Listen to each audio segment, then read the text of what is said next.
Yes, and welcome to my very happy, very exciting, very absolutely bloody wonderful Liverpool wrap up from the weekend. So, as I'm sure you will remember, subscribers, I did vow that if we were to lose to Manchester United, that there would be no live streaming, and I had thought that it was going to be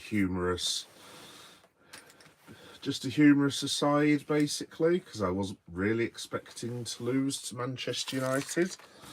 Although something in the back of my mind did think that we were going to lose. And it turns out we did. There was no live stream yesterday. So, yeah, I'm doing it today instead. I can't imagine I'm going to be joined live by many viewers because many of you will be at work. Where I will be going to tomorrow, and I'll get onto that particular story a bit later. If anyone does want to listen or just use it as a preview for Frankfurt, which is what I think I'm going to use it as basically, just to say that this will be on YouTube podcasts under Geek Boy Liverpool Story, and it will also be on video just as a YouTube video basically. So if anyone does want to join me live, you're more than welcome to, but I can't imagine there's going to be many takers on that particular offer. And yeah, we might as well just get into it, shall we? So I've made notes, and I've made lots of notes, so I might be on for quite some time with this, so just bear with me. First of all, actually, shout out to Johnny who's left a comment before the pod started. I'm sick of watching slots football. He has no style, it's just boring. I'm not going to sugarcoat it. Klopp made me enjoy losing because you could see what he was doing. Slot is doing nothing. Well, Johnny, I'm going to get on to that in a minute because I do have, if you saw my short last night, I do have some quite opinionated feelings on that matter because there seems to be a lot of people who are calling for Arne Slot's resignation, and let's put it this way, I disagree. Yeah, so the word I would use for yesterday, I'm just looking at my notes here, is basically embarrassing. I'll do the bad embarrassing first and the slightly humorous embarrassing later. Yeah, no, the only word I have to use for yesterday was just completely embarrassing. For Liverpool, with that squad, take aside the performance was garbage. As simple as that. It was. I know some people said that we played better. I thought it was the worst out of the 4 losses. I thought it was monumentally dreadful and just utterly appalling beyond any comprehension of the word. And the fact that I have to sit here and basically congratulate Manchester United, which I don't really like doing as a Liverpool fan, but you've got to be humble. Congratulations to Manchester United, thoroughly deserved to win, by far the better team. I know we had lots of shots. I don't think they looked particularly. I think it was probably Man United's easiest game of the season. That's the most. That's the most insulting thing I could possibly say, to be honest. Hi Tessa the gamer and hi Sam the man. You like Manchester United? Okay, fair enough, Sam. Fair enough. Yeah, no, mate. I've got no issue on it. Congratulations to Manchester United. They deserve to win. Simple as that. I mean, I hate saying that as a Liverpool fan, but the thing that I was going to say was for Liverpool to put in that lack of effort in our biggest game of the season, because Manchester United at home is the biggest game of the season. It always will be. I know a lot of Scousers will obviously say Everton, but I mean, if you're being honest, it is Manchester United at home. Not effort, the boys put in the effort, but to play in that manner.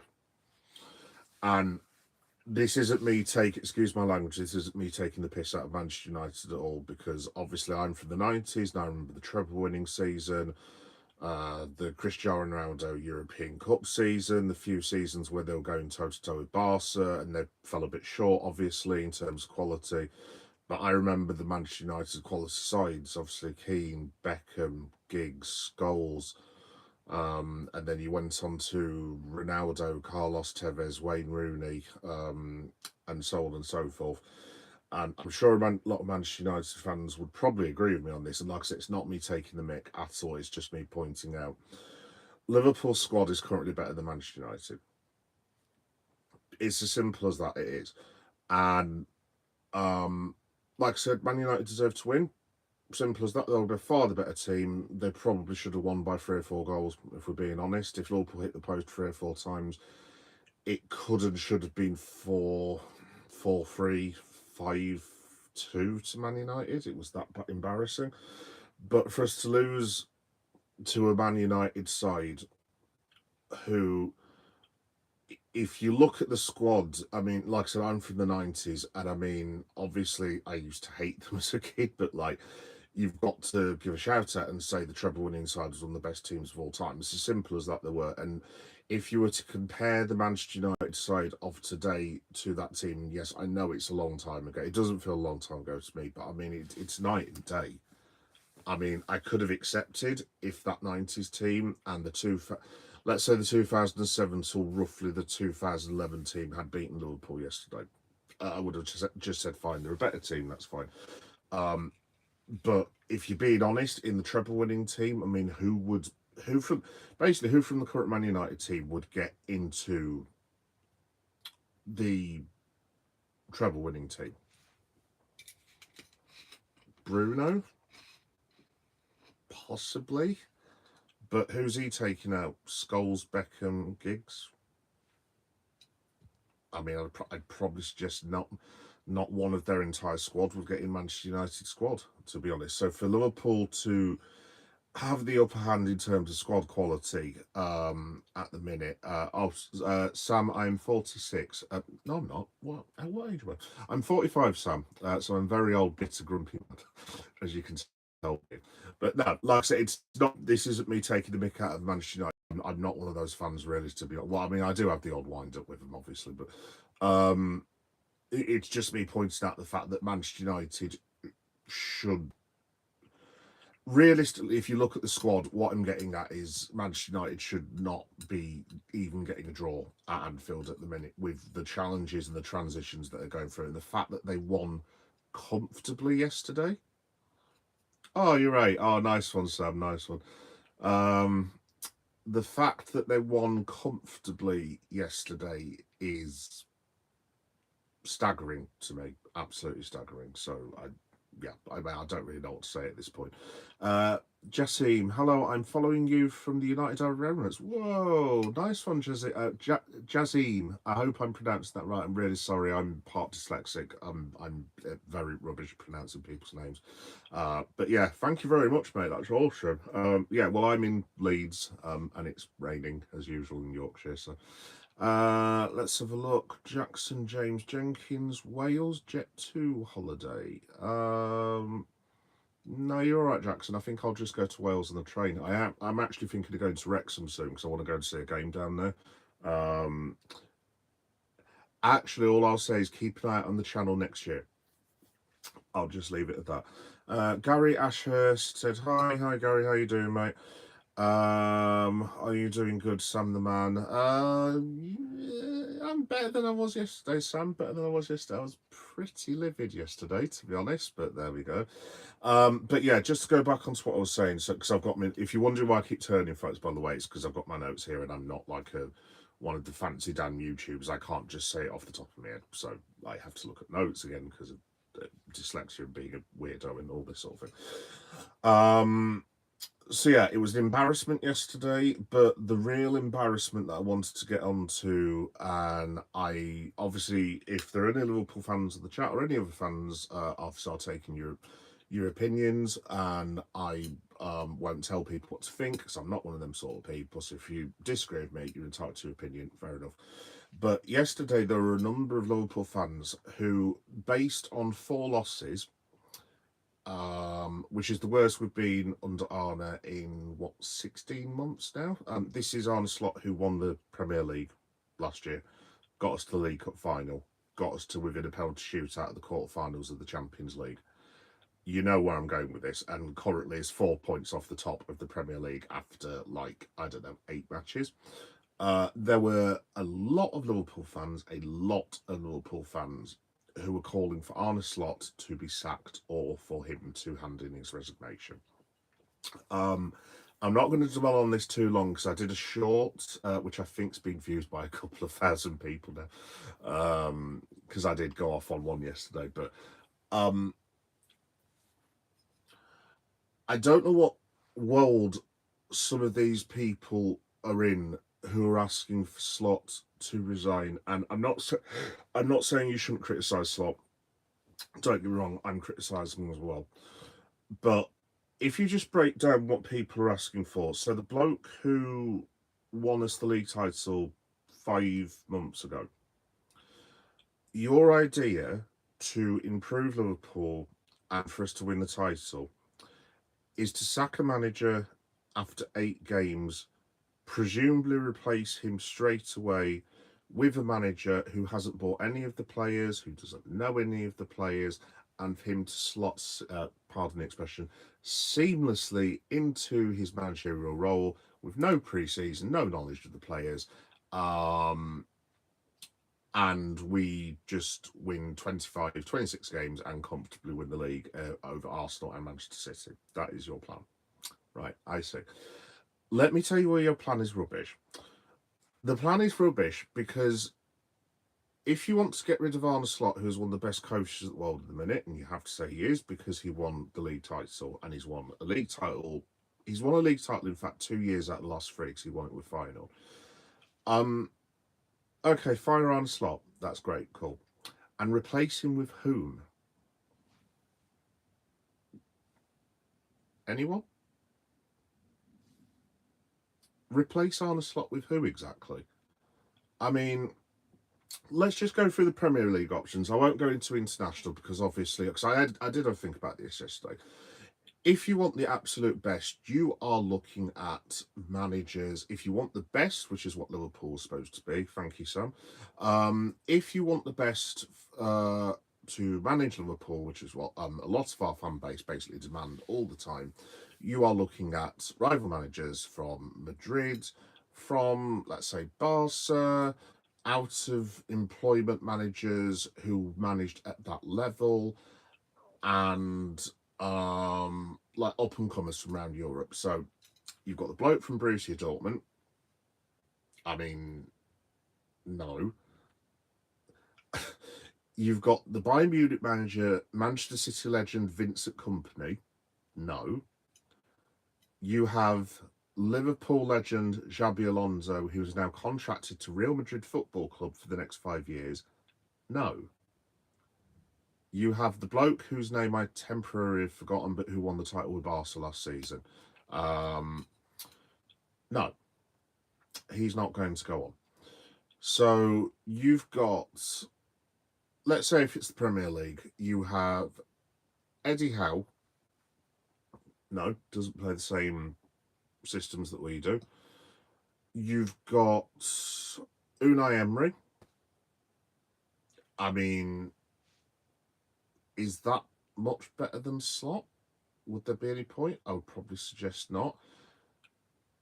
Thomas Frank. Thomas Frank has just been employed by Tottenham Hotspur Football Club, and we would have to pay them a severance of, I would imagine, knowing how stingy Tottenham Hotspur are, I would imagine between 20 and 25 million pounds. So we'd also incur a charge. Don't forget as well, we'd also have to pay Arne Slot up for the remainder of his contract. So you're talking, if, for example, it was Thomas Frank for some ludicrous reason, you would be talking Liverpool having to spend for Arne Slot's contract and also to hire Thomas Frank, which would be in the region of 40 to 50 million pounds. Pep Guardiola, is he going to manage Liverpool? No, of course he isn't, although I do have an actual suspicion he would actually like to be a Liverpool manager, but it's far too late for that now, which leaves you with the only choice for me, which is Areola. And, like, how much are we paying Bournemouth for his services? Exactly what, quarter of the way through the season, when he's got, again, I would imagine the man's got a 4 to 5 year deal, 30 million quid. Add on as severance, 50 million turnover. I like I said, people watching this video, like I know there won't be a lot of people, as Sam points out, watching in the middle of the afternoon because there's people at work and so on and so forth. And I actually rescheduled the live stream from yesterday, which was a pretty stupid idea, but I just couldn't go on yesterday. If you want to leave in the comments when you get home,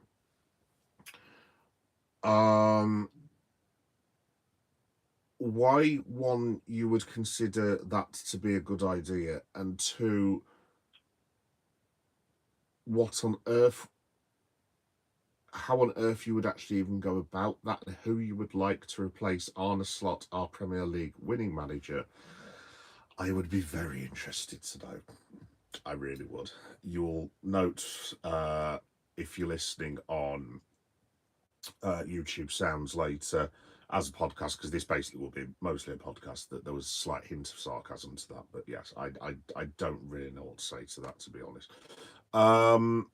Anyway, so in terms of what that's done for Liverpool, so I'm just going to read my notes here. We are basically now 4 points behind Arsenal. We've got Manchester City above us. We've got Chelsea above us now. I think we're fourth or fifth. I haven't even looked at the table because it's irrelevant at this point. So the situation is thus. If Arsenal beat Crystal Palace, right, this weekend, and I think they play first, I might be wrong on that, they could be on Sunday. Bearing in mind, this is with Manchester City away from home and Aston Villa at home are our next two fixtures after the one that I'm going to mention. If we were to lose to Brentford, which, I mean, does anyone think we're going to beat Brentford at the minute? Away from home? I mean, I can't really see it, to be honest. We, by the, let's say 11 o'clock, no, about 10 o'clock on Saturday night, if Arsenal have won their match, we'll be 7 points behind, with Aston Villa away from at home and Manchester City to play for the international break. Basically, I don't want to be dramatic, but if Liverpool do not get at least, and I don't know where they're going to get this from, I really don't, 7 points, I would say, as a minimum, out of the next 3 games, basically title's gone. It's as simple as that, and it's not me. That's just because I know a lot of Liverpool fans were saying, "Oh, it's season over yesterday." Blah blah blah blah. I'm not suggesting season over by any stretch of the imagination. We've still got the other 3 cuts, but you'd have to say, if going into the international break, if we were 8, 9, 10, 11 points. Hi, Linda, you're all right. If we were to fall that many points behind, game over. Liverpool will not win the league if they're 12 points behind, so something has got to change, and those players are going to have to put in a monumental shift this week, a monumental shift, and basically they've left themselves in a position where they have to go away and win at Brentford. Now, let alone, we haven't even drawn in the last 4 games. How on earth we're supposed to beat Brentford at their ground? They're pretty handy at their ground. I have absolutely no idea, to be quite honest, at the minute. Bye, Sam. See you later. Thanks for watching. Yeah, I mean, I would actually say, if someone asked me at the minute to put a bet on, I'd say Brentford 2 or 3-0. And it's not me being dramatic after yesterday, but Liverpool have not played well this season at all. I mean, I've said this on a few of the live reactions before, that we have played well in, 3 halves of football? For about 30 minutes against Bournemouth, first half against Everton, and first half against, who was it? Atletico Madrid, maybe? I mean, you're not going to win anything if you play 1.5 decent games of football out of 11. I mean, it's as simple as that, really. So, yeah, I mean, like I said, sorry, this isn't going to be the most entertaining thing if you're listening to this going to work tomorrow, if you're listening on YouTube Sounds. But like I said, I'm trying to be positive, but I really... If Liverpool won the next 3 games, bearing in mind one of them is the Etihad, where we have the most appalling record. I mean, what is it, a couple of wins out of 15 or something like that? Our record's nearly as bad as Man City coming to our place, and they're hopeless at Anfield. So Villa on the Saturday night, maybe, but that's still going to be difficult. Brentford away from home. If we weren't so many points behind already, I would actually say if someone offered me a point against Brentford on Saturday night, so it doesn't ruin my evening, I'd probably say, yeah, that's fine. But the fact is we need to win the match. And I just don't see us doing it. I really don't. So yeah, after that happy diatribe, I've put some more notes. So in terms of Florian Wirtz and Hugo Ekitike, Florian Wirtz and, well, maybe Ekitike as well, and Alexander Isak. Right, this might sound like a bit of a silly thing to say. Both of them need to just start every single match now, and they need to play. That, you know, that expression, play your way into form. There's 250 million quid's worth of talent who are either coming off or sat on the bench, and Isaac's done his pre-season now. He must have done. He must be more or less, maybe about another couple of weeks, but I mean, he's good. He's at the stage where he's nearly caught up with everyone. Florian, actually, to be honest, I didn't think was actually that bad when he came on yesterday. I certainly thought it was one of his better performances, so I would put him in the side. To be honest, I would just say, right, lads, you are the future of this football club. You two are now starting every single game where you can do. And I'll get onto the team selection for Frankfurt, but I would also be playing Hugo Ekitike in every single game. So you could probably guess who I'm going to drop, which is going to be a bit controversial, but I know a lot of Liverpool fans are saying it as well as me. In terms of the players to come out, like I say, I'll get onto team selection for Frankfurt in a minute, but I'm sorry, I've defended this lad, and he is only young, and I'm sure you can guess who I'm talking about. And he will come good, and he's going to be a fabulous player for Liverpool Football Club. But at the moment, he's having an absolute nightmare. Milos Kerkez needs to come out of the side for me, and there needs to be a bit of common sense, and we need to get Andy Robertson back in that team. I would play Kerkez. I'd keep him involved. So you play Robbo for 60, 70 minutes, and then you bring Kerkez on just to give Robbo a bit of a break. But other than the Crystal Palace League Cup match,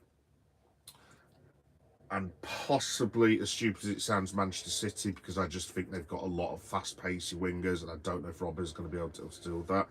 I would just have Andy Robertson starting every single game from now until the international break. The Kerkez thing, like I said, I have no doubt, because I wanted him all summer. I think he's a fabulous footballer, and I have no doubt he's going to be a superb player for Liverpool. But right now, keeping him in is not doing him any good. Alexis McAllister, exactly the same thing. Woeful. I just think with McAllister, he's played far too many games for club and country. I mean, I looked at some of the statistics for the last 4 or 5 years. I mean, this is like from Brighton to now. I mean, the amount of games that man's played, I mean, it's bloody outrageous. I mean, I think in the last 4 years, I don't know if I've read this correctly, but I think in the last 4 years, he's played something like nearly 350 matches or something stupid like that. And I'm just like, bloody hell, that's... I mean, like I said, that obviously elite footballers, I mean, I don't know, if you're Kylian Mbappe, for example, you know at the start of the season, I play for France, I play for Real Madrid. Real Madrid are very good, and France are very good. So realistically, including friendlies, including the European Cup, now expanded, and so on and so forth, I'm going to be playing between 70 and 80 matches. And obviously Alexis wasn't, I wouldn't say wasn't used to it, but it was all right with him in Argentina because he was going back to Brighton. And Brighton, don't get me wrong, Brighton were decent in the cups, but they weren't going as far as we were. He's come to us, and don't get me wrong, he's had a fabulous Liverpool career so far. I think he's been excellent the first 2 seasons, but he's having an absolute nightmare at the minute. So for me, Florian Wirtz now starts in front of Alexis McAllister. Gravenberch's not doing great, but obviously he's not having the same troubles as Alexis. Sobbo, as far as I'm concerned, has been our best player the entire season. So basically, from the start of the summer, we all thought Sobbo was the one to miss out.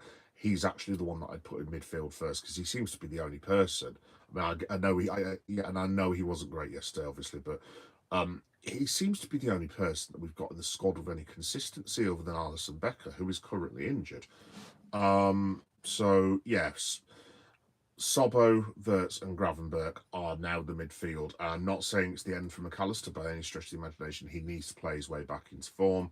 Obviously, those three can't play every single game, so I would just say to Alexis, right, get your head sorted out, take a bit of a break. In fact, to be honest, I'd probably even if go to the extent of saying, Alexis, do you need a holiday? I know it sounds ridiculous for a man who's paid a fortune to play football, but he just looks like he's on his last legs, and it's not even November. So if he needs a holiday, if he needs to just go up, not even a holiday, if he needs to just chill out with his family for a bit, go home to Argentina, whatever he needs to do, I would just say, right, Alexis, off you go for a couple of weeks and basically come back when you fit in firing, which I wouldn't normally say for a football player, but he looks to me like he's shattered.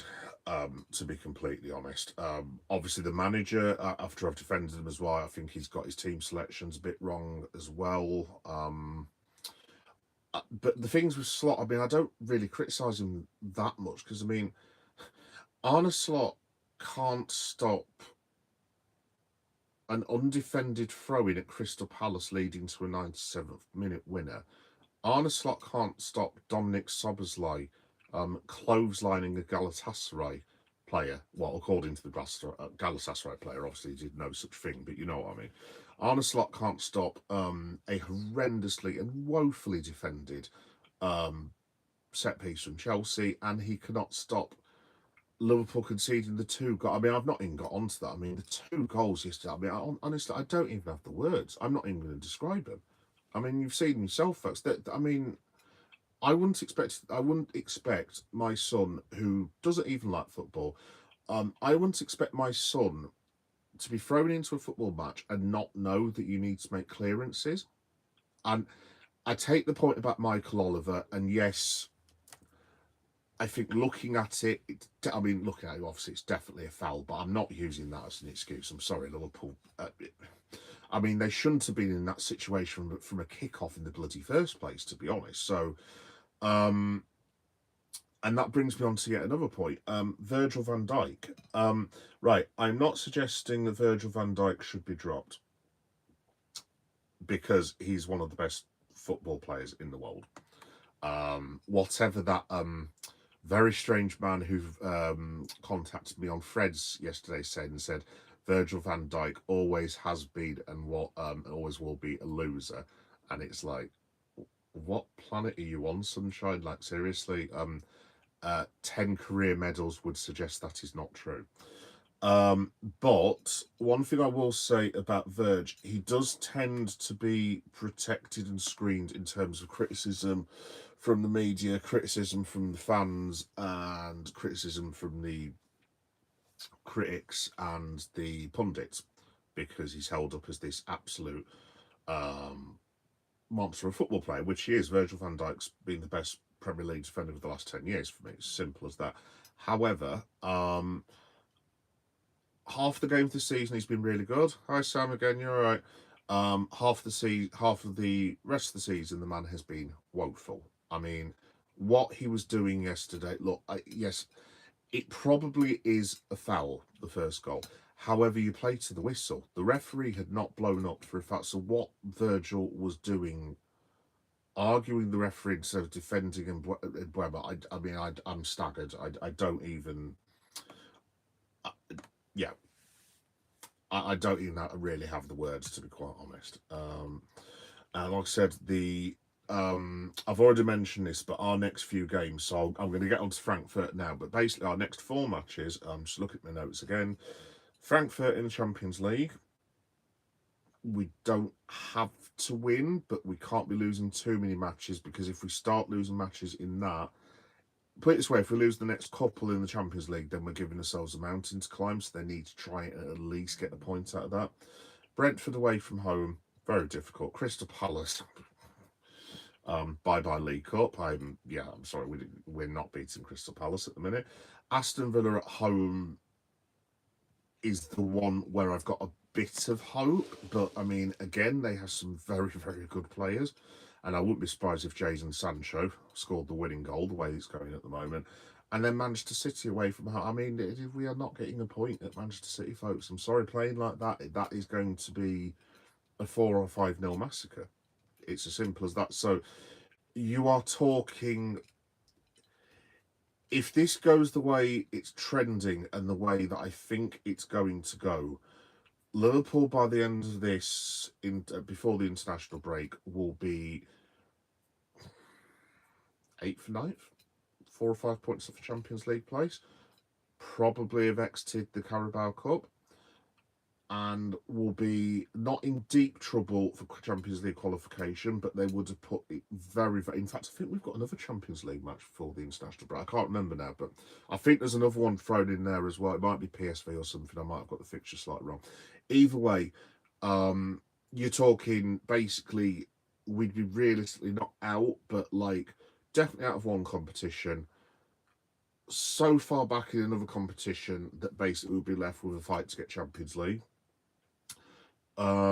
Hugely impacted in the Champions League, leaving us with the FA Cup before mid-November. So, look, that is just me being entirely negative, and I'm not the most positive person in the world, as my subscribers and friends on here will know.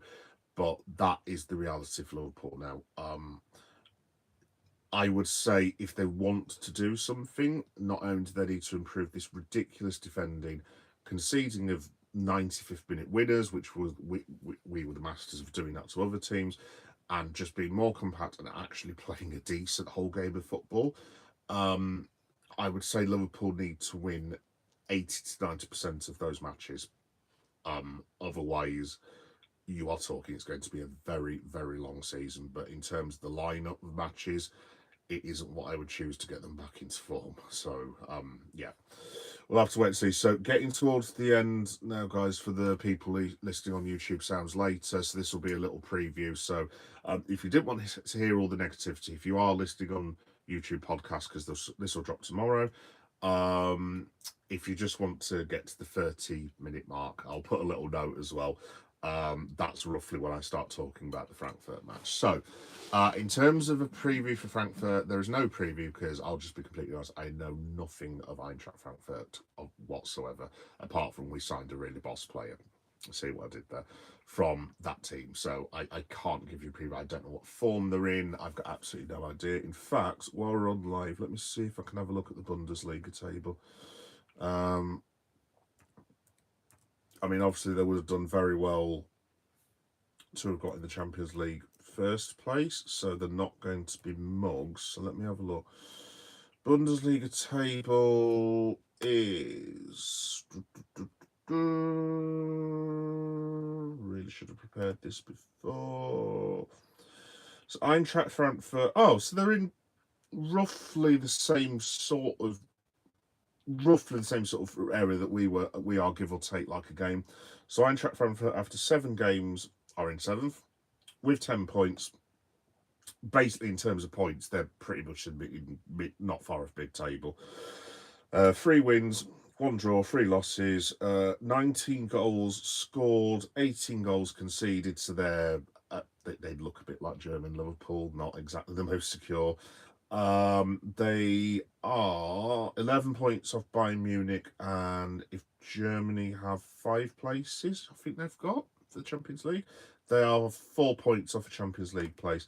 Their form as well is not exactly brilliant. They've lost 3 out of the last 5, have only won once, and have drawn 1. I'm not sure what that symbol means there, actually. Yeah, it looks like they've drawn 1 as well. So I mean, they're in slightly better form than we are, give or take 1 win and a draw. Whereas we have just lost every single football match for the last 10 million years, basically. So, I suppose that's one good thing. They're not in form, but I mean, at the moment, that doesn't mean anything because we are just so unbelievably freaking bad, basically. So, in terms of a preview, I can't really give you one, folks. I don't even know what any of the players are. Like I said, I'll try and do a bit more research on this sort of thing next time. But I mean, again, I can only see a loss, to be honest. I mean, for me, the priority this week has to be Brentford. But like I said, if you start sacrificing Champions League matches, you are getting to a stage where obviously if you leave it with 3 matches to go, then you're putting yourself in danger of going out of the Champions League. So because Liverpool put themselves in this ridiculous position now, then it means they've got to put out a full strength side. And with that being said, My team for Frankfurt, and I'll put this on Fred's as well, I think. If you want to follow me on Fred's as well, and also Blue Sky, I'm kind of on the other one, but not really, due to my lack of respect for the person who owns said platform. I'll just leave it at that. In terms of team for Frankfurt, I'm going to go with Mamadashvili. Same thing with Frimpong. Like, I would, yeah, for the moment, I would just say, right, either Frimpong or Bradley, I don't mind who it is either. Right, you are getting a 10-game run in the side because we cannot keep changing the fullbacks all the time. I would probably, just because of Jeremy's knowledge of the Bundesliga, plump for Frimpong on this occasion. I would say, right, Jeremy, you know these. You played against them 2 or 3 times. You are now my right back for the next 2 months. Connor, you are backup. You'll be playing against Crystal Palace, and if we go into the League Cup and maybe some home Champions League matches, but Frimpong, you are now the right back. Because it's the same thing with Wirtz and Isaac that I was talking about for in Ekatike. Folks, if it's going to be a transition season, which I hopefully it's not, but we are trending in that direction, you might as well just start it now and throw all the new players in and just get them ready. Obviously, other than Alison Becker. So yeah, Mamadashvili, Jeremy Frimpong. I'd stick with Van Dijk, but he's on very thin ice with me at the minute. Like I said, I think he's getting away with.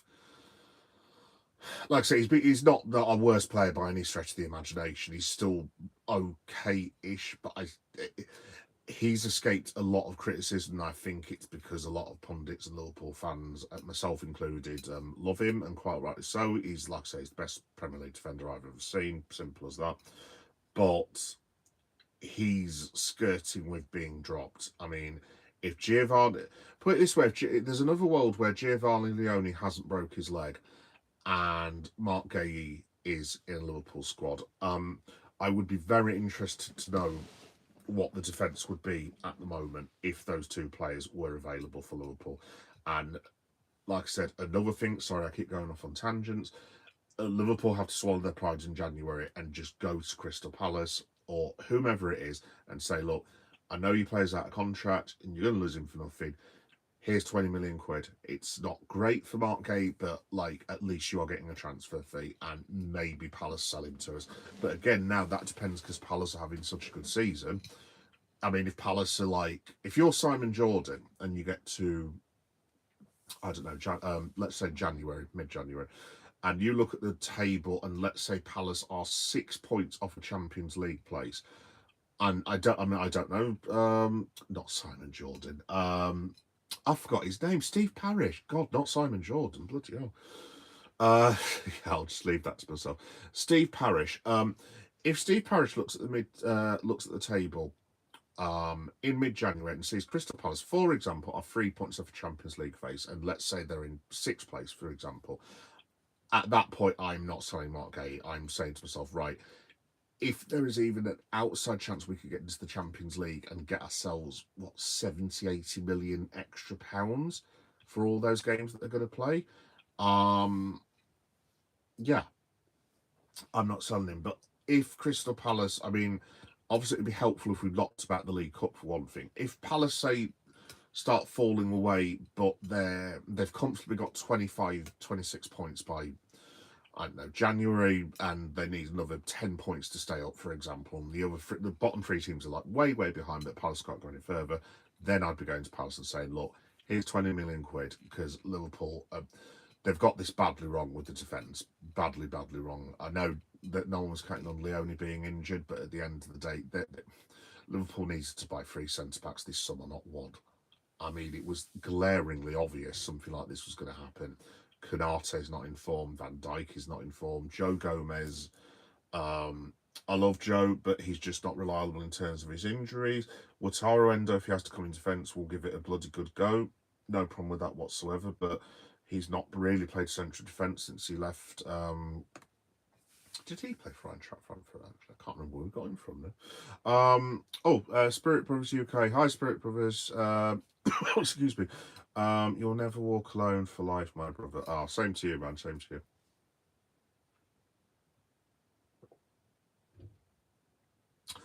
Sorry, folks. If you're wondering, if you are listening on YouTube sounds, and I was explaining this before, but I have a bit of a thing where I need to keep drinking water. So if you hear like loads of blank space, it's me drinking water again. It's not me being weird, but yeah, just me. Spirit Brothers again. They will drop off after Christmas. They won't continue this form, but we need to book up our game. It's been poor to watch the last month. I completely agree, Spirit Brothers. Completely agree. It's not good enough. The one thing I'm going to say for people on YouTube sounds. Again, this will be a podcast like tomorrow morning, which is Geek Boy, a Liverpool story. The one thing I would say that we need to be a bit careful of, and again, it's not using as an excuse, and I'm sure if he was still with us, he would not want us to use himself or his legacy as an excuse. But you still have to keep into account what happened to Diogo this summer, and that some of those players could still be suffering. Now, I know a lot of us have to go to work, so we've moved on, and not moved on, obviously, but we've got things to do in this, that, and the other. Those players can't get away from what's happened. That is where Diogo Jota played. The dressing room that they're in is where Diogo got ready with them. The pitch is where they play football with him. Training grounds where they trained with him. Where some of them went on holiday, some of them went to his wedding. So I'm not saying we're forgiven every single time we concede a goal, obviously, because look, life go. I lost my father many years ago, and unfortunately, life does go on. You have to get on with it, but this is still very recent. I mean, we're not even 4 or 5 months away since Diogo passed. So I think the lads do. I know I've spent the last 40 minutes complaining about them, but we do need to cut them a bit of a slack to a certain extent, because I cannot imagine how difficult it is for them to carry on with what they're doing after what's just happened. And again, we've all got tragedy in our lives, and we all have to move on and go out for work, but we do need to give them a bit, pay a bit of courtesy and respect. And it's not me being woke and whatever that stupid arse word is. I don't get involved in any of that stuff, by the way. I don't even know what it means. But it's not me being woke or anything like that. It's just we've got to have a bit of compassion for these lads, because they have been through a huge trauma. So yeah, I'm just throwing it out there. Anyway, so back to the team for Frankfurt that I started 5 minutes ago. So I'm going with Mamadashvili, Frimpong, Van Dijk, Kanate just, but he's on very thin ice. Like I said earlier on the stream, I would just play Andy Robertson. I think Kirkes needs to come out for a few matches, personally, for me, and then you slowly start building his confidence back up with a few sub appearances. Sobbo, Gravenberg, and Wirtz for me. McAllister, again, like I said, I would just give the guy a break, because he looks like a zombie. He looks like he can barely even stand. I think he's just been running himself into the ground the last 3 or 4 years. And maybe this might be his Phil Foden season, because obviously Phil didn't do very well for City last season. Now he seems to be coming good a little bit, and this is what happens with players.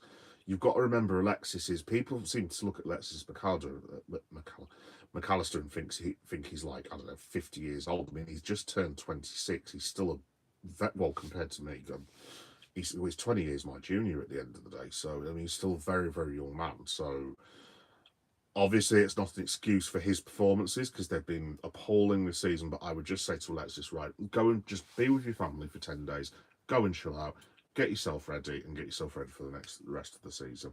And then the really controversial one, which you can probably guess what I'm saying, up front we have Hugo Ekitike, Alexander Isak, and Federico Chiesa. And yes, I'll just read Spirit Brothers, but you do know what this means, basically. This last few weeks have been stressful. I think Slot has overspent, especially on players like Florian. He ain't done nothing. Slot won the league with Klopp's team pretty much. Now I don't know. Yeah, I agree to an extent, Spirit Brothers, I do, but I just don't like this thing of people asking for Slot to be sacked after he's won the league. I mean, regardless of who he took over from. And yes, Slot even said himself that he took over a very successful team with fantastic world-class footballers, and Slot is not ignorant to that. I mean, I could have come in, managed Liverpool, and at least I would hope I could have gotten to at least 7th place. You know what I mean? So obviously that is something to take into consideration. But just to throw the counter argument in, 15, 16 months ago, we were all sat around going, oh my God, Jurgen Klopp's left. What are we going to do? The world is ending. Rivers and seas boiling. cats and dogs living together, mass hysteria. Yes, that was from Ghostbusters. And like 16 months later, this fellow that we didn't know from Holland has come in, given me personally one of the best days of my entire life. He's won the league. He's got us back into the Champions League, which was his remit. He's been able to sign Alexander Bloody Isak and Florian Wirtz. He's got us to a League Cup final, a penalty shootout's whip of getting to the quarterfinals of the European Cup. So I think Slot does need to be given some respect. And the reaction yesterday was, I mean, like I said, I put a short out, but I don't even have the words. I mean, if anyone does join before the end, because I'm going to be wrapping up soon, I did say at the start, like, who, let's say if it is your opinion that Slot goes, it's like, right, well, who do you get to replace him exactly? And the only one that I can even think of who's quality and available is Areola. But, I mean, how much is that costing us? Bearing in mind, like I said, you'd have to sack Slot. What, 40, 50 million quid in terms of compensation to both? I mean, I think it's ludicrous personally, but like, if maybe there are some people out there who want Slot sacked. I don't know. I've got no idea. But yeah, it's not something I would agree with. Put it that way. Yeah. So going back to my team selection, obviously I've left out Mo Salah, and what I said about McAllister, Kirkes, possibly Canate, he was slightly better against Man United, I'll give him credit. Those three have been the worst Liverpool players this year. And if you're going to make it a four, I'm afraid Mo Salah has to go into that category. I mean, and again, I'm not one of these who's demanding that Mo Salah have his contract ripped up and basically saying we should sell him in January, because again, I'm just like, well, I don't really see what the point is, to be honest.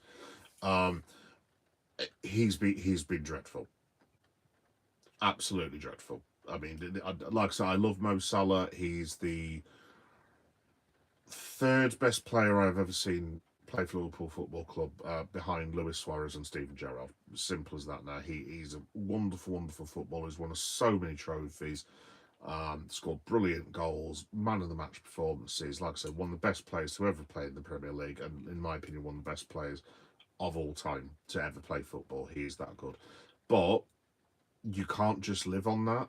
And I know he's a bit Ronaldo-esque, as in he wants to play every single game, but I'm afraid Slot is going to have to be a bit harsh. And I know this will be the second time he's been dropped, but I think he's going to have to look and say, Mo, look, I'm sorry, but this isn't good enough at all. I mean, again, some of the options he chose yesterday were just, I mean, Liverpool could have, we deserved to lose, but Liverpool should have scored about 4 or 5 goals themselves. I mean, that scoreline yesterday could have been something ridiculous. It could have been like, I don't know, 7-6 to Man United or something like that. It was that nutty of a game. But some of Mo's shot selections, and just when there's people running in behind him that he can pass to, like, and he's just losing the ball all the time. So yeah, I don't want to get on Mo too much, because like I say, I love the guy, and it's really difficult for me to say this because he's probably one of my favourite players of all time.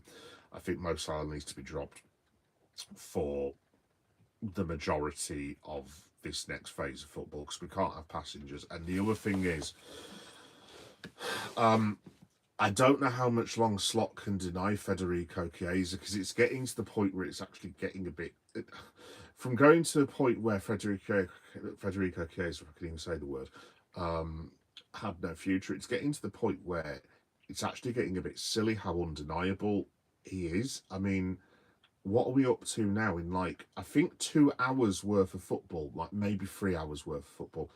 I might be wrong on this, so please correct me if I'm wrong. I think he's got 2 goals and 5 assists in that time. Is it 3 goals? No, it's 2 goals, isn't it? It's Bournemouth and what was it? Bournemouth and Crystal Palace. He might have got another one. I can't quite remember. But the point is, I mean, that's at least, what, 6 or 7, whatever the young people call it, goal contributions, whatever the young people call it these days. We used to call them passes and goals, but hey ho. Yeah, I mean, Chiesa must have not far off the best stats of any Liverpool player for what they're meant to be doing. Like I said, I think it's getting to the stage where, to be honest, I know Gakpo scored yesterday, but I mean, some of those shots, I mean, how on earth, I mean, the header, I mean, I take the point of him hitting the poster unlucky, but the header is, I mean, it's incredible. That phrase when you used to say, my missus could have scored that. My mother, who has rheumatoid arthritis and is probably not jumped in the last 20 years due to her condition, my mum could have scored that header yesterday. It was absolutely incredible, the miss. It really was. So, yeah, for me, I'm sorry, but Chiesa has to. I think Chiesa's been one of our best players this season. I mean, like I said, I've written this down to talk about as well, funnily enough. Players who have played well for Liverpool, right? I've got 5 out of the whole squad. Alisson Becker, Dominic Szoboszlai, I think, has been immense. I mean, like I said, he wasn't brilliant yesterday, but I think he's been really good other than that. Gravenberch has mostly been okay. I didn't think he was brilliant yesterday, to be quite honest. Hugo Ekitike has probably been, with Sobbo, the best player, and then Federico Chiesa has to be in the top 5. I mean, the rest of them have been, like I said, appalling, to be quite honest. So, yeah, you're talking there's 5 players that have played well in the squad of, what, 23, 24, 25? I mean, that obviously, if you only have that many players playing well, I mean, it's obvious where you're going to head. So, yeah. So, yeah, for me, Mo Salah has to be dropped, and it might just be for his own good.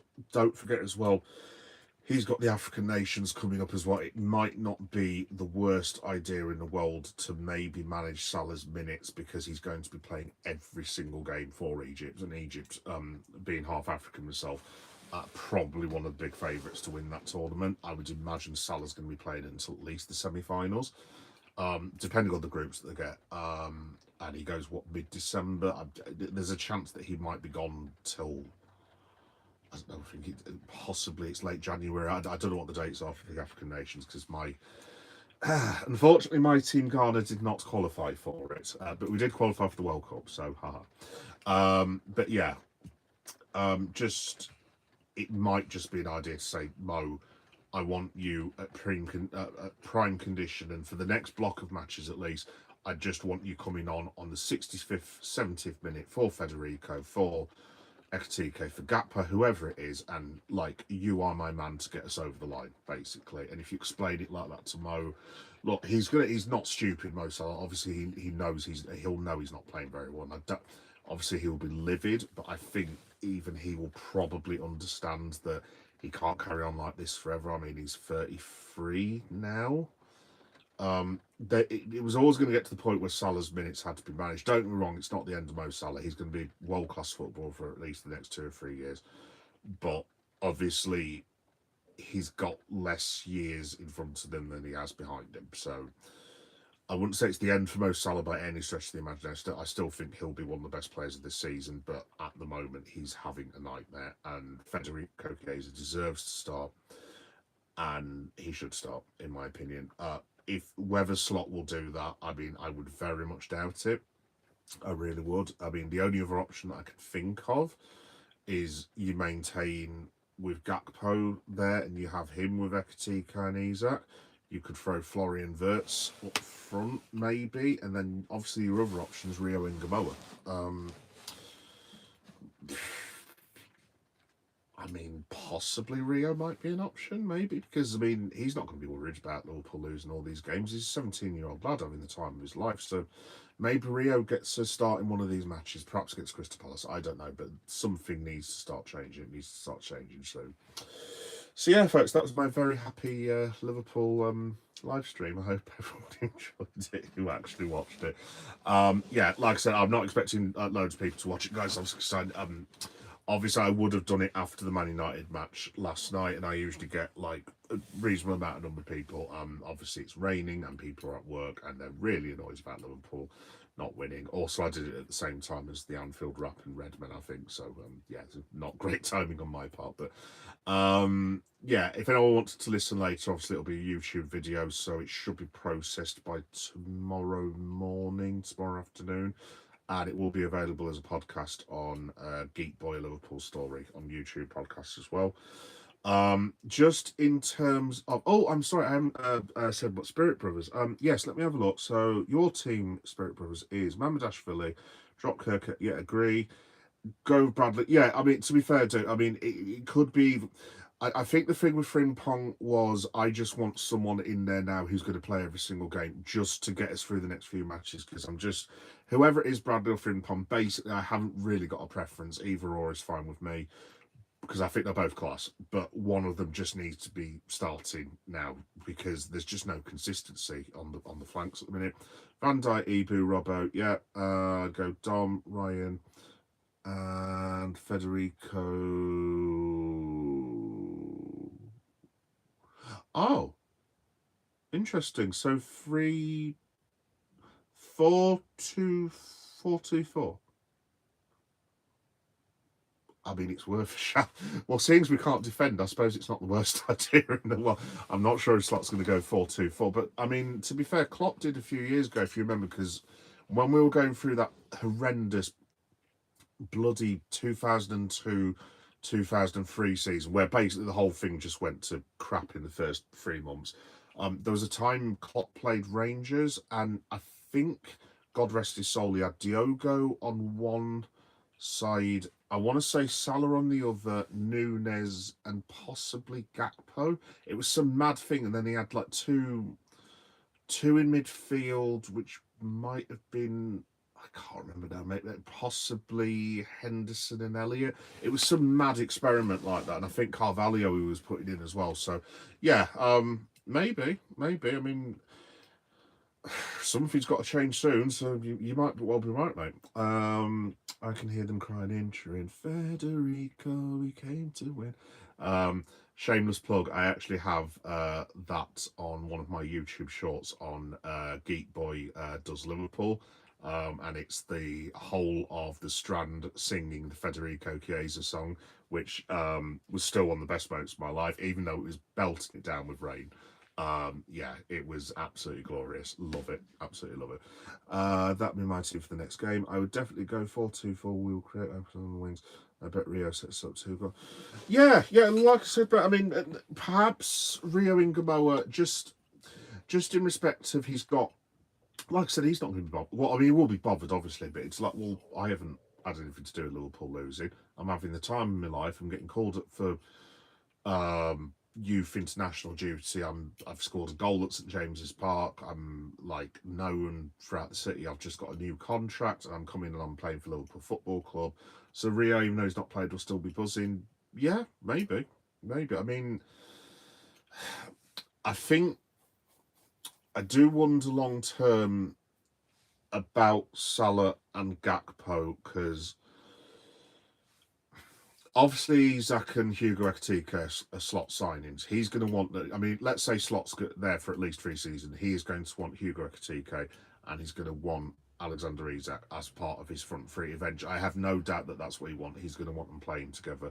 Whether whoever goes on the wing in that scenario, I have no idea, unless you change the formations, unless you have a 2 up front. I don't know. And I suspect long term he will want Rio Ingamoa. Obviously, Chiesa, as much as I love the guy, I don't think he'll go in January, but I think if he keeps on playing as well as this and Slot just doesn't give him the time of day, I think at some stage he's going to think, right, do you know what? I've given it a go, and like, I'm going to get myself off. And I won't blame Federico at all if he went back to Italy. He's the one player. I think he's, honestly, I'm so impressed with Chiesa, who's taken the Champions League dropping, and he's not complained, he's not moaned, and he's got back in on merit to that squad, even though Leone got injured. He's acquitted himself brilliantly. He's been out injured, but he's kept going, and now he's in really good form for us. And if Slot basically says to him, I don't know, let's say in February, March, look, Federico, it's never going to work out here. I wouldn't blame him at all if he wanted to leave. I think he's giving it a hell of a good go trying to get back for the football team. He's always going to have the injury problems, obviously, but like I've said before, I mean, it's up to Federico. If he wanted to stay for 3 years and Slot was honest and just said, look, you're going to be substitute 20 times and you'll start 7, let's say. And if Federico said that's fine, I'd be more than happy to keep him. But like, he is still a 27-year-old Italian international, and like, he's still got what, at least 6 or 7 years, you would hope, at the top level. So I mean, if he did want to go back to Juventus, or maybe even, I don't know, not Saudi, because he's too good for that in my opinion. Or if he wanted to go to La Liga, or even another team in Premier League, there'd be plenty of teams who would take Federico Chiesa. I mean, I live down the road from a certain team in Yorkshire, starting with L. Yes, that one. I'm sure they would be more than happy to sign Federico Chiesa. So, yeah. Why was I talking about Federico Chiesa for? I've got no idea. I can't remember. But yeah, Slot playing. Yeah. So, yeah. Let me just go to my notes because I've completely forgot myself again, which is what I always do. Yeah, I know where I am now. Spirit Brothers again. Rio is fearless. He is young and will play his heart out. I was there yesterday, and I think we need a young lad on them wings, as Mo has been poor last. Yeah, I agree, Spirit. Well, to be honest, Spirit, I'll your opinion is far more valid than mine because obviously you go to see the games and stuff. I mean, unfortunately, I have to spend fortunes on seeing Liverpool in like 2 or 3 hospitality matches a year, and that's pushing it a bit. I'm not going to get into our season tickets and the way that they are dealt with by the football club. I have my own opinions on that. But yeah, no, I only get to see him like 2 or 3 times a year, pal, unfortunately. The last one I went to was... Last competitive one I went to was Tottenham, the semi-final, which is still one of the best games of football I've ever seen. Tottenham were atrocious that night, but Liverpool were... It's the best performance I've ever seen Liverpool do live. They absolutely murdered Spurs that night. It was absolutely bloody brilliant. Crowd was terrific, wonderful. And the last time I went to Anfield was in August for the Bilbao doubleheader. So I did get to see 2 games that day, so that was really cool. I'm hoping... I did say to subscribers the other day, let me read the Jota comment about mate as well. Since Jota, God bless him, Mo ain't been the same. Yeah, I mean, I've said that, Spirit, as well. I just think that he looks like he's what I don't know Mo Salah personally at all, and I don't know look, I don't know who's been affected. It's not a league table, isn't it? I don't know who's been affected by Jota's thing most. Obviously, it just depends on who you are and everything. But you saw how emotional he was. He scored when he scored against Bournemouth that night, where we all honoured Diogo at the start of the season.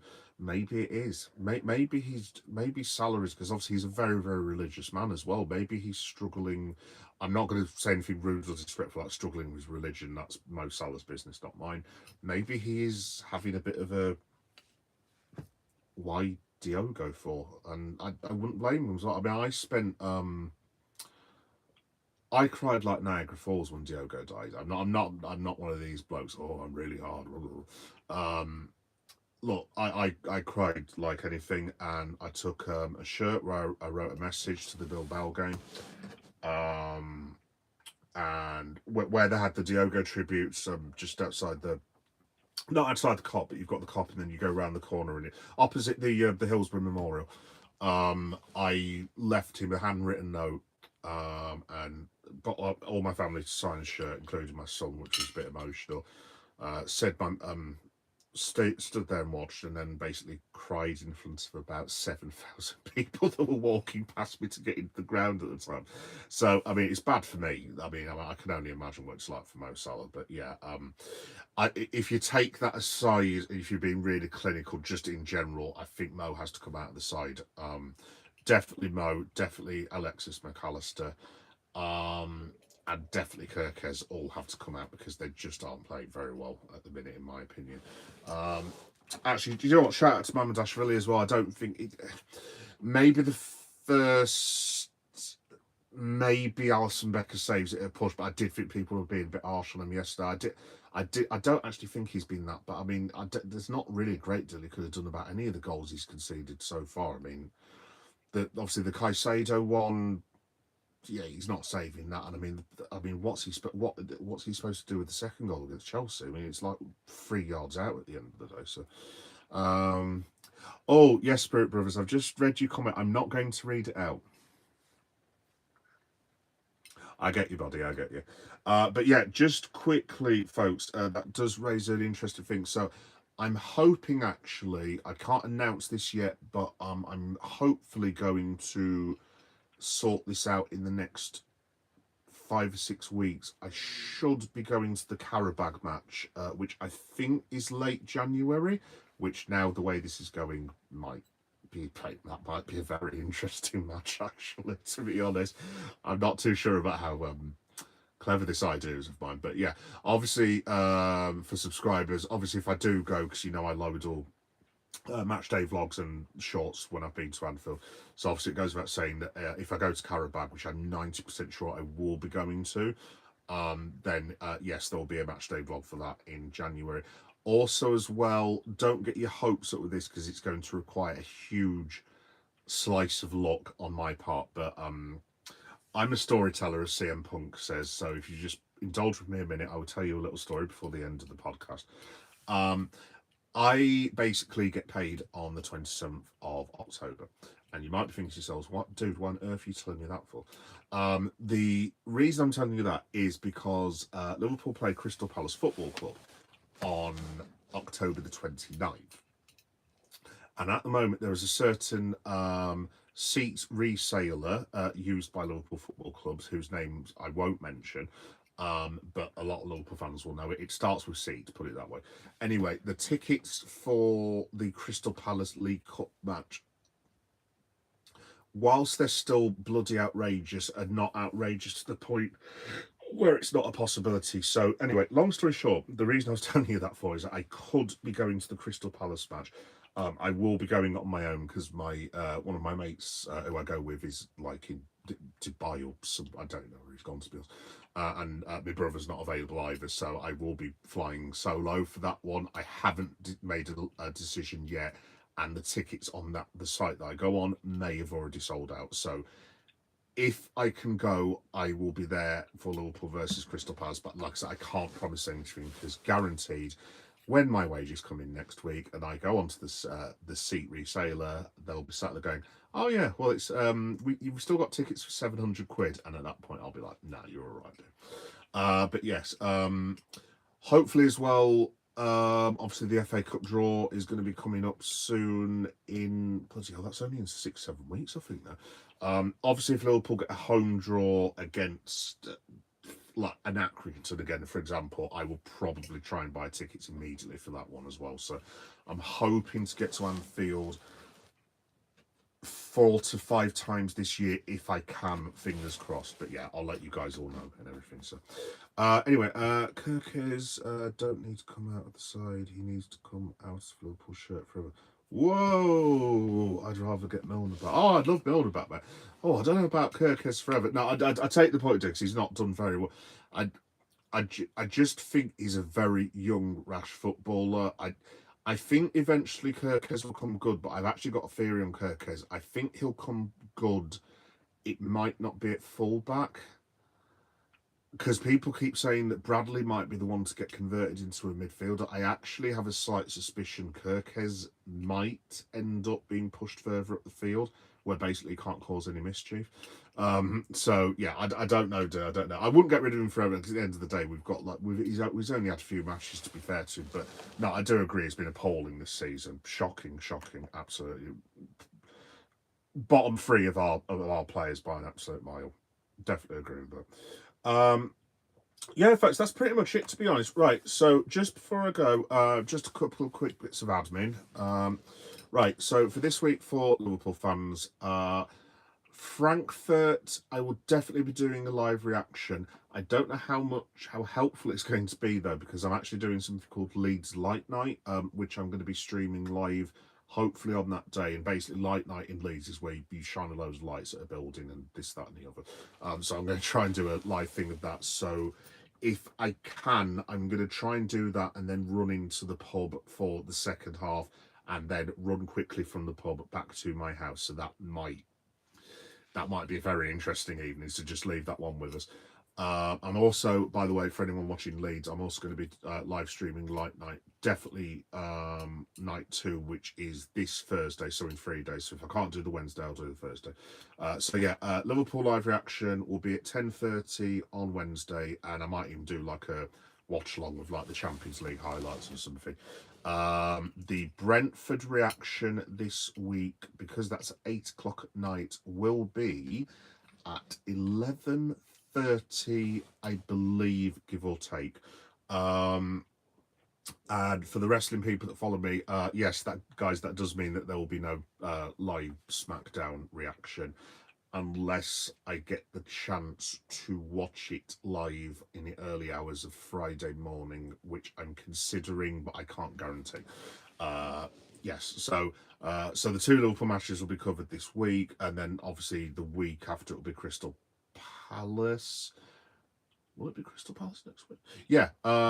So yes, if I can, there'll be live reaction outside Anfield from Crystal Palace. If I can't, then it will obviously be in my house in Leeds, basically. So yeah, that'll be about 10:30 next week, a week on Wednesday as well. As for the rest of the week, so guys who don't watch me, subscribers will know obviously, but like I cover wrestling, Comic Cons, toy hunts, horror, pride, movies, blah blah blah blah. So I don't just cover Liverpool. I also do a lot of football stadium tours as well. All that stuff's on Geek Boy Meta. So that's Geek Boy Meta 7381. If you want to follow, like, or subscribe. If you just want to watch this and don't want to subscribe, that's fine. No pressure whatsoever. Why was I telling you that for? Oh yeah. So basically, I cover a lot of things. So this week, because of my changes in circumstances, which basically it has something to do with a change of role at my other work, shall we say, which means that I can't be stopping up till 3:30 in the morning now, watching Monday Night Raw as you do, and then doing a live reaction till 5. So going forward, at least for now, Monday Night Raw live reaction will be 10:30 on Tuesday. Then there's the Frankfurt reaction. I also cover AEW, so AEW Dynamite reaction will be for the foreseeable future at 10:30 on Thursday, and then SmackDown will usually be on 11:30 on Saturday night. But if Liverpool are playing on Saturday night, which they are doing for 3 or 4 times, which is very unhelpful, SmackDown will either be done on the Sunday very late, or it just won't be done at all. It just depends, folks, on how much time I get to do things, because there's lots of other live challenges, work things, filming. Basically, I don't ever stop. I'm just constantly on the go. So yes, it all depends on that. Friday's Toy Shots Friday, where I put a load of like YouTube shorts up of toys that I want to buy, basically, because I'm a massive geek, obviously, as you can see behind me. And yeah, yeah, that's pretty much it, folks, I think, to be honest. Oh, yes, for the horror people who do follow me, first of all, to the new horror crew who have subscribed after Leeds Gothica, thank you very much. It was awesome to go there, and thank you for all the likes and the subscribes for that. That was quality. Just to let you guys know, and anyone else who's interested, that I'm actually going to Hull Horror Fest on... When the hell am I doing that now? Saturday. That's the one. Yeah, Saturday. So I'm going to try and stream it live if I can do. Basically, a whole horror fest is where they've got zombie pits and like horror collectibles and this, that, and the other. So if you're just a Liverpool fan, you can just ignore that, basically. But it's this really cool thing they're doing Hull, which I usually go to. So I will try and live stream it if I can. It depends on the reception. If I can't live stream it, it will turn into a vlog, which will be on Saturday night with shorts and stuff. So, yeah, Saturday's going to be busy, isn't it? So that's Hull Horror Fest. Then I have to collect my son. Shout out to my mum, who's looking after little lad for me. Bring him home. Then I need to have my tea. And then I need to watch probably about half an hour of the Brentford match, get my notes together. Then I'll be on live with you guys on Saturday night. Yeah, so a bit of a busy week for me this week. So yeah, it's going to be fun though. It's going to be good. There's lots of cool stuff that I've got coming up. And yeah, like I said, if you're a Liverpool fan, if you just go to Geek Boy does Liverpool, all the Liverpool content's there. If you want to ignore the other stuff, that's fine, that's cool. And yeah, like I said, I will let you know as soon as I can do about Crystal Palace. Like I said, I'd say it's very unlikely, but there is an outside chance I could be able to go, but just leave that with us. But yeah, anyway, thanks to the people that did watch. Very big thanks to Spirit Brothers as well. Thanks for chatting with me, dude. It was lovely to speak to you. Yeah, just cheers, mate. And yeah, like I said, this will be available as a podcast tomorrow and as a YouTube video, should anyone want to grieve about us losing to Manchester United. But yes. Anyway, I hope everyone has a fantastic week. Hopefully it's going to be a bit better for the Reds, because I can't take much more of this, to be completely honest. But yes, we stick with them forever. We stick with Arna. God bless Diogo Jota, and we stick with the boys in their hour of need, and that's what we need to do as supporters at the end of the day. So yeah. Anyway, thanks everyone for watching. Hopefully it gets better, and I'll see you all soon. Bye bye.